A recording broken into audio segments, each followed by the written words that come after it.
ازيكم؟ النهارده حلقة جديدة من برنامج اخبارك عندي.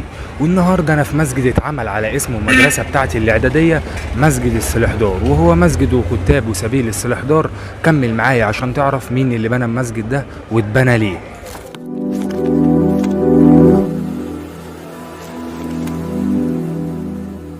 الأمير سليمان آغا السلحدار تركي الجنسية، والسلحدار ده مش اسمه، ده لقب المسؤول عن الأسلحة، وده بقى أهم واحد في الأربعة اللي اشتركوا في تدبير مذبحة القلعة. وعلى فكرة مصر حصل فيها مذبحتين، وفي مذبحة قبل مذبحة القلعة وكانت مهمة جدا في إنقاذ القاهرة من مجاعة عظيمة، وهنبقى نتكلم عنها بالتفصيل في حلقة مفصلة. ونرجع بقى للسلحدار اللي الناس كرهوه جدا بعد المذبحة، وخصوصا إنه سرق مدهوبات كتير جدا من مباني القاهرة القديمة واستخدمها في مباني خاصة بيه، فقرر يبني الكتاب والسبيل ده الأهالي الجمالية عشان يتقرب منهم ويبقى ده مكان لخدمة الأهالي.